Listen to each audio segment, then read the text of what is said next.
ভূমির সমস্যা, রেললাইন হওয়ার সুবাদে, এবং উনি আসার পর উনি যখন এই কথাটা বিধানসভায় উঠালেন, সাথে সাথে কিন্তু এই কাজটা আমরা করার চেষ্টা করেছি এবং আগামী দিন নিশ্চয়ই আমরা করব।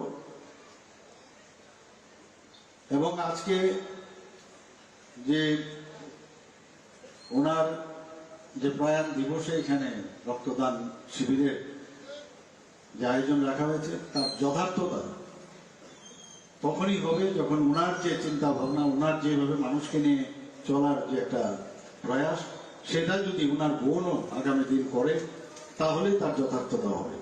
আপনারা তো করবেনই, ওনার একা তো সম্ভব নয়।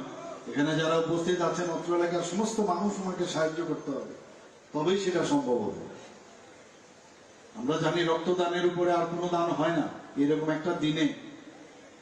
যদিও আমি যেটা রাজীববাবু বলেছেন, যে যখন আমি জানতে পারলাম যে ইলেকশনের কারণে 2 মাস সময় আমাদের ব্লাড ব্যাংক, প্রায় সরকারি পর্যায়ে 12টা আমাদের ব্লাড ব্যাংক আছে, 2টো বেসরকারিভাবে আছে, সেখানে রক্ত স্বল্পতা দেখা দিয়েছে। তো সাথে সাথে যখন আবেদন করলাম, চারিদিক থেকে সমস্ত জায়গায় বিভিন্ন সংস্থা, বিভিন্ন স্কুল, কলেজ এবং আমাদের পার্টির কার্যকর্তারা সবাই কিন্তু এগিয়ে এসছে, এবং সেটা আজকের এই দিনে আমরা কিন্তু দেখতে পাচ্ছি। আমরা এই ধরনের সামাজিক কাজ, আমরা বারবার, আমি সব জায়গায় বলি যে রক্তদানের মাধ্যমে এর থেকে মানব সেবার কিছু হতে পারে না। আর রক্ত এমন একটা জিনিস যেখানে তার কোনো ধর্ম নেই,